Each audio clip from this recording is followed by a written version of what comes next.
Hey guys, Jack here. Thanks for watching The Great Gallivanting and welcome to another episode of the Wayfarer Expedition. In today's episode, I'm not going to be going through a city. I'm going to be going through some terms and ideas that I've been mentioning in various videos, because I'm sure a lot of you were like me when I first started learning about this part of the region, going, what in the heck is he talking about? But before I get started, be sure to like the video, subscribe to the channel, and ring the notification bell so you don't miss a single thing coming to you from the adventure across the world. Also, I'm going to go ahead and apologize right now. I'm on a rooftop, or at a rooftop coffee shop, and while this is nice and protecting the noise from that side's wide open and it leads to Main Square. So I apologize if there's honking or loud motorcycles in the background. All right, so up on the discussion today is really just going to be a bit of Turkish, Ottoman, Seljuk history, and then also a bit of a 100,000 foot view of the principles in Islam, because I've been mentioning these things as I've been going through Turkey, learning about Islam and the history of Turkey. So I'm going to start with the history side first. So this part of the world, what we know today as Turkey, actually belonged to the Ottoman Empire before the 1920s, and then before that it belonged to the Seljuk Empire, and before that a lot of it belonged to the Byzantine Empire, but before that it belonged to the Roman Empire, and in the middle of the Romans and the Byzantines, Christianity came to the area, and this entire region under Roman times was called the province of Asia. So if you read the Bible and you see it referring to Asia, it's talking mostly about Turkey. Now, why do I give all of that overview? Well, that's because it's incredibly important to understand Turkey's, history and the road that I've been on. So I'm not going to go any further back than the birth of Christianity. There's no reason to, even though the history of this part of the world goes far, far, far, far, far before that. In fact, I was at a place not long ago that had been occupied for something like 3,500 years. So, but I'm not going to go that far back. So, like I said, Roman times, this part of the world known as the province of Asia. Now, the Roman Empire eventually gave way to the Byzantine Empire. A lot of scholars will say that one is a continuation of the other. Some will say they were totally different. But whereas the Roman Empire tolerated Judaism and Christianity and eventually embraced it, the Byzantine Empire was a Christian empire. Now, when the Romans split, when the Roman Empire fell, it kind of divided itself into East and West, Byzantine being out to the east and taking over the Asia territory, or the Asia province. Now, that eventually started following to various Islamic caliphates. So the Islamic caliphates were established in the year 632, literally the day Muhammad died, and I'll cover that in a little bit more in detail. But in 632, when Muhammad died, and then the Rashiduns, that is the rightly guided ones, the original four, or the first four caliphates, the four main followers of Muhammad, ended up assuming control of the Islamic people and ended up expanding the empire out. So the Rashiduns, that is again the first four, they were based down in Mecca and Medina, down in what is modern day Saudi Arabia, but back then it was the Arabian Peninsula, and they expanded their territory upwards north, eventually moving up into southeastern Turkey, and it was done in short order. So the Rashidun Caliphate, founded in 632, they took Mardin, which is the first place that I went to on this journey, in the year 640, and they actually took Urfa in 639, so a little bit before Mardin. So in the span of 8 years, the Islamic Caliphate had gone from non-existent to expanding all the way up the Arabian Peninsula, through Iraq and Syria, and into Turkey.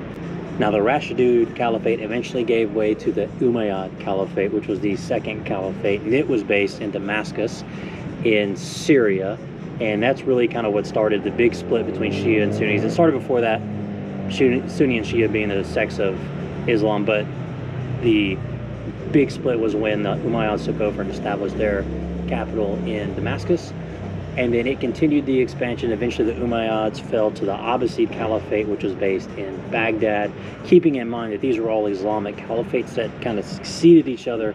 It was internal infighting that caused them to change. It wasn't external forces. You didn't have a caliphate coming from Egypt to take over, or from India. It was all internal disputes within the Muslim community and leadership that caused these caliphates to hand over.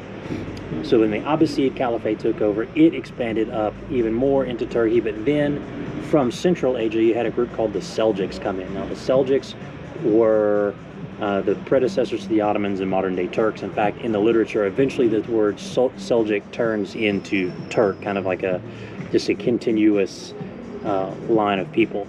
So the Seljuks come in and they invade Turkey, and they even invade a little bit further south, and they come to an understanding with the Abbasid Caliphate. They say, look, Abbasid Caliphate, you handle the religious and social administration, we will handle political military administration for the empire, and we'll kind of join forces in that way. And the Abbasids said, that's great. Now, the two were distinct entities, but their partnership together really kind of turned them into one as far as the empire and administration was concerned. The Seljuks, or who defeated the Byzantines by and large. They pushed the territory in Turkey further west, and they collapsed the Byzantine Empire, and they did the original sacking of Constantinople. Now, that didn't finish them off. In fact, as the Seljuk Empire grew larger and had stayed in history longer, it started to fracture into smaller principalities. So, for example, you may have heard me use the word Antakit, which is a principality of the Seljuk Empire.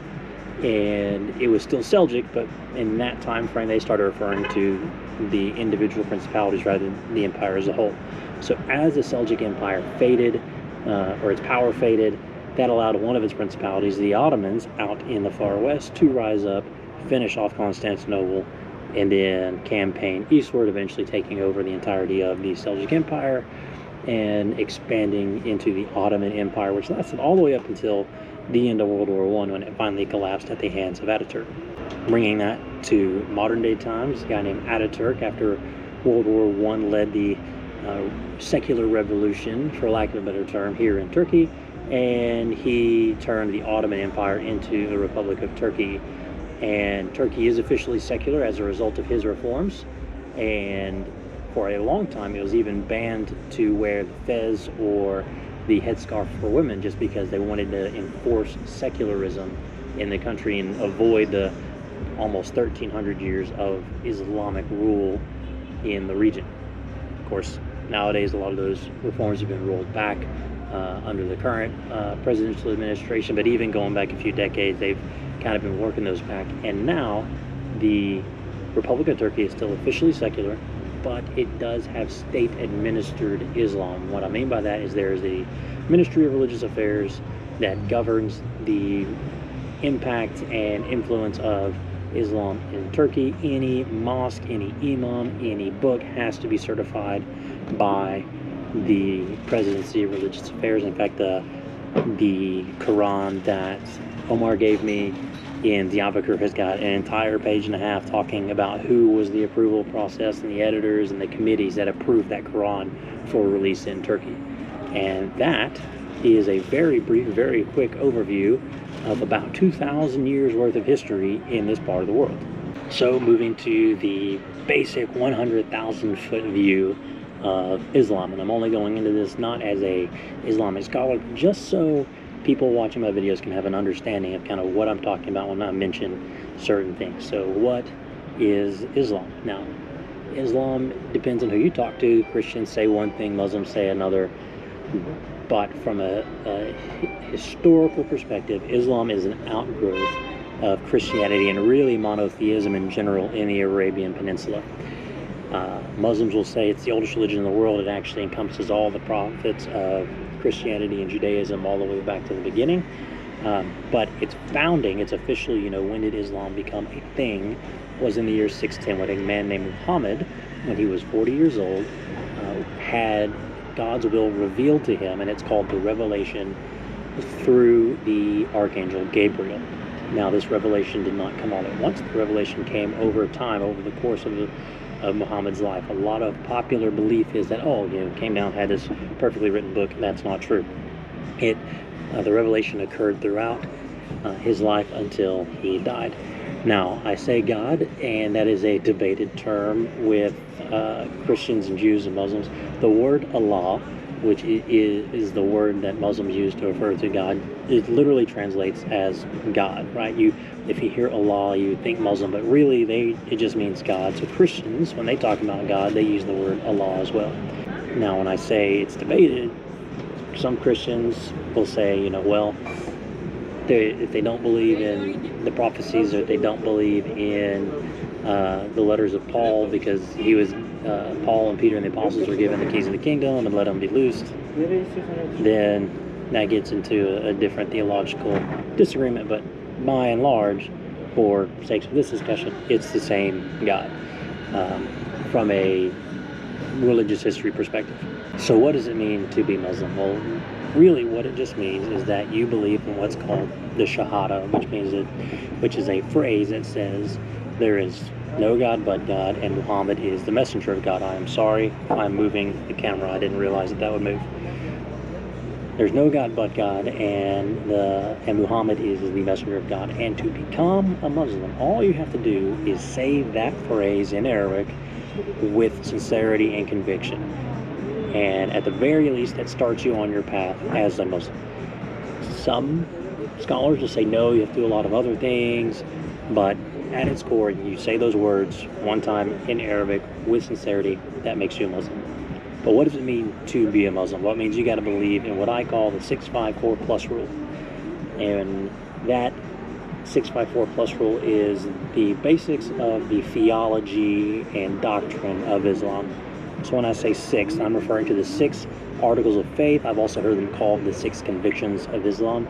The first of which is you have to believe in Allah. That is, you have to believe in a singular, monotheistic, omnipotent God. You have to believe that there are angels that intercede on his behalf here on earth. You have to believe in the 4 revealed books, which I'll get to those here in a minute.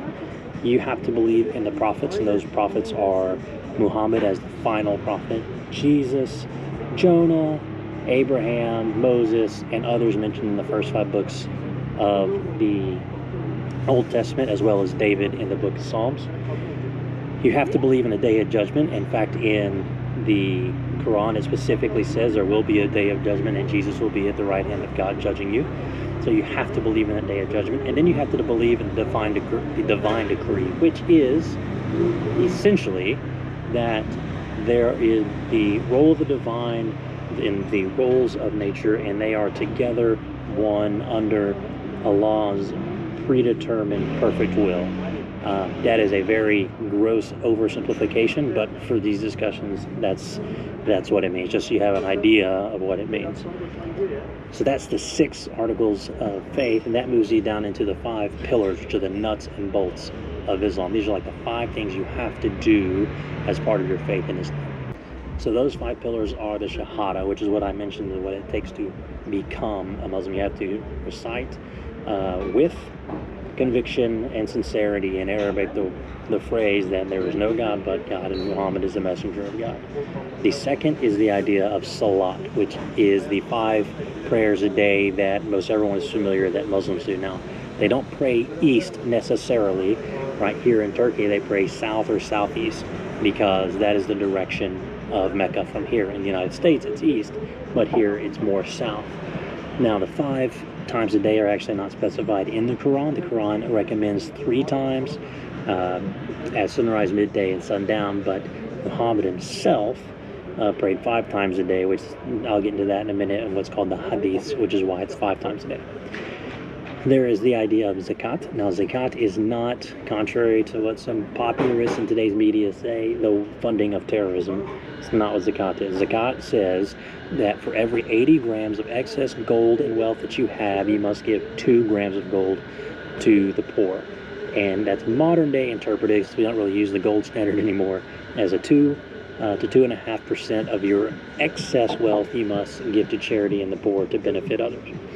Overall, not a bad idea, but as I mentioned, some people say, well, zakat goes to funding terrorism. That is true in some Salafist and Wahhabist mosques that do give that to them, as they view that as a legitimate use of Allah's funds to bring Islam to the world. But the vast majority of the Muslim world doesn't use zakat in that way. In fact, I think I was reading the other day, something like $1 trillion of zakat went to helping the poor and needy over the last couple of years, and that's pretty impressive. The 4th is Ramadan, which is a month-long period of fasting. So Muslims will fast during the period of Ramadan from sunrise to sundown. No eating or drinking, not even water, if they are physically and healthily able to do so. There are exceptions for travelers. There are for like people in the military that are actively fighting. They don't have to participate in Ramadan, but the vast majority of people do. And the reason for that is so you can remember or know, if you haven't been yourself, what it's like to be a poor person, not have anything to eat or drink. Now, it's a 28-day period based on the lunar calendar, and it moves to the left on the calendar every year because it goes by the Islamic calendar, not the Gregorian calendar. So over the next 10 years, it's going to be in the spring, from like the March time frame. It'll eventually move up into the October time frame, potentially even having 2 Ramadans in one Gregorian calendar year. And then the 5th is the Hajj, and the Hajj is the pilgrimage to the Kaaba in Mecca, the big temple, and the square shrine square cubicle shrine in Mecca. Again, this is if you are physically and financially able. If you are not, Allah does not want you to basically kill yourself or your family to make the pilgrimage. But you also can't use that as an excuse of, I just don't have the money. No, like it has to be a priority in your life. If you're legitimately unable, you don't have to.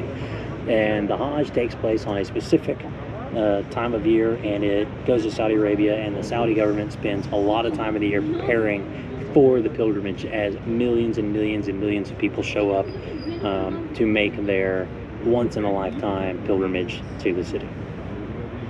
So that's the 5 pillars. Again, it's the Shahada, 5 prayers a day, 2 grams of gold for every 80 extra you have, Ramadan, and then the Hajj if it's possible physically and financially. Moving to the 4 revealed books. I mentioned this in the 6 articles of faith, that they have to believe in the 4 revealed books. The 4 revealed books are the Torah, which is the book of Moses, which the Christians and Jews refer to as the Torah. That's the first 5 books of the Bible. You have the Zabur, which is the book of David, or Dawood, which was the Psalms. King David, the writer of most of the Psalms. You have to believe what's called the Injil, which is the Gospel, and I use quotes there because it's not the Gospel according to Matthew, Mark, Luke, and John. It is the Gospel according to Islam, which is different in a lot of ways. For example, according to the Muslim Gospel, Jesus never said he was the Son of God. According to the Quran, Jesus was not crucified, so it's not the true Gospel as believed in by Christians. And the trick at the Injil is it's not written down anywhere. You can't go read what's the Muslim version of the Injil. You have to hear it from somebody, and I've heard multiple different versions. I've read multiple different versions. So that's a bit of a sticking point for a lot of people. It's a popular idea that, they believe in this. They believe, it's kind of, they believe in the same as Christianity and Jews. And of course, there is the Quran. The Quran is considered the literal words of Allah.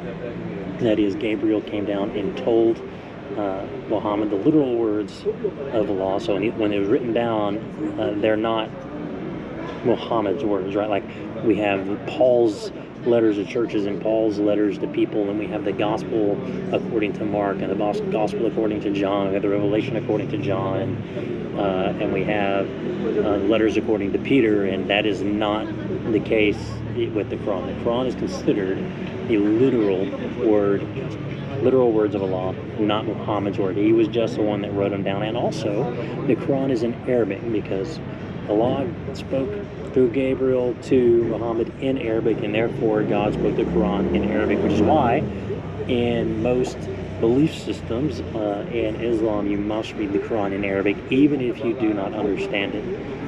In fact, here in Turkey they give out Qurans in various languages in order to bolster understanding and reach out to non-Arabic speaking countries, but they make the distinction of this is the English interpretation of the Quran, or the Russian interpretation of the Quran, not the original Arabic Quran. So that's the 654, but then you get into plus. Well, what are the plus? Plus are the extra things. So, for example, the only extra required thing in Islam is the Hadiths. So the Hadiths were the words and actions of Muhammad while he was alive. Why are they required? Well, in the Quran, Allah instructs people to follow the example and words of his messenger. So follow the words and example of Muhammad. Those are categorized in the Hadiths, which are written down, but they do have a little bit of an issue with them in that they weren't written down necessarily in real time. In fact, the first four caliphs of the Caliphates, which were Abu Bakr, Umar, Uthman, and Ali, they continued what they saw Muhammad doing, but over time it became a political or social move to say, oh, the Prophet said this, oh, the Prophet said that. And eventually it got to the point where no one could prove that he did or didn't say something, so people just went along with it. And several centuries ago, there was an effort to categorize the hadiths into what was real and what was not, and hundreds of thousands of hadiths were proven to be inaccurate or completely made up. In fact, one funny story is that one of them was basically a word-for-word recitation of the Lord's Prayer, which comes from the Christian gospel. Nevertheless, there's been a lot of effort made to categorize them, and so there are a couple of compilations that are rated as strong, as in very likely came from Muhammad himself, and there's some that say that are weak that probably didn't. For example, the idea that Muslims, when they die and go to heaven, they get 72 virgins, that's considered a weak hadith. But praying 5 times a day and in the same manner as Muhammad, that's considered a strong hadith. So that is a required act under the Quran. Another extra thing is called the fiqh. The fiqh is Islamic jurisprudence. So based on the Quran and the hadiths, when there's an issue that arises that is not necessarily specified, hold on one second, let whoever this is go by. So, sorry about that. So yeah, the fiqh, there are issues that aren't specified in the Quran that arise that need to be decided based on Quranic or Islamic principles, and so you have Islamic scholars or councils that come together, and you bring a grievance or an issue to them and say, what do I do as a matter of law, Islamic law for this, and then they say this is what it is. Now, the reason that they have the fiqh is not necessarily because it's legally binding, but it does provide a precedence for other decisions, so we don't have to keep deciding these things over and over and over and over, similar to doctrine in most Protestant and the Orthodox and Catholic churches, right? What's the answer to this? Okay, let's move on. Again, the fiqh aren't legally binding, and there's different schools of thought. There's 4 main schools of thought in Islamic jurisprudence that I'm not going to get into because you don't need to know what they are. But that is Islamic law, which kind of leads into an adjacent one, which is Sharia. Sharia is application of Quranic and Hadith principles and ideas into law. Now, Sharia gets a bad rap nowadays in terrorist states, like in Syria and the extremist parts of Iraq under Islamic State and Al-Qaeda and the Taliban, and out in Afghanistan, Boko Haram in Nigeria. They say, oh, we're established Sharia, whereas the word of God is the only law there is. That's not really what Sharia is. Sharia is just the application of Islamic beliefs in law. Like, for example, thou shalt not murder is just as easily be based in Sharia as it is based in Judeo-Christian beliefs. Being against people sexually exposing themselves in public could just easily be grounded in Sharia as it is in the Bible. So there are extremist interpretations, but you kind of need to know just the general what it is before you start falling into this trap of, oh, Sharia is terrible. Like, well, parts of Sharia are good. And that's adjacent to the fiqh. And then the final one I'm going to talk about are fatwas. Now, again, fatwas get a bad rap in terms of the modern day terrorist states, where you have, Hamas is showing a fatwa against Israel saying they should be killed, and that's considered a, scholarly, legal, Islamic opinion on what should happen from a leader. Fatwas declaring that someone should be killed or someone is infidel, whatever it is. But really, just what a fatwa is a proclamation from a leader of the way something is in Islam, similar to the palpable authority of the Pope. Right? The Pope said that in 1964 that Protestants are united with Catholics in Christ, and there it was, good to go, right? I mean, that's no more discussion. The Pope said in, I think it was the 50s, that the doctrine of the Immaculate Conception is biblically sound and divine. That's it, no more discussion. Very similar with the fatwas. Again, not binding on every Muslim. They are just a decree or decision given by a leader. But that's kind of what it is. So that's the 100,000 foot view of what the religion of Islam is about. There's a lot more to it. There's different sects. There's Sufism and Shia and Sunni and Salafi and Wahhabi. I'm not going to get into those here. Definitely encourage you to look them up. And if I mention one of those terms in a video and you want to know more about it, just shoot me a message, and I'll answer it for you. And again, I'm not a scholar. I don't have a PhD in these things. I'm not Muslim myself. I'm just learning on the road by reading the Quran, which I have in my bag right over here, by talking to imams, by researching and watching documentaries, just doing my best to understand, because that's why I'm here in Turkey. So with that said, hope you enjoyed this very down and dirty overview of 2,000 years of history and one of the world's fastest growing and biggest religions. If you did, again, make sure you like the video, subscribe to the channel, and ring the notification bell so you don't miss a single thing coming to you from the adventure across the world. And with that, see you guys on the road.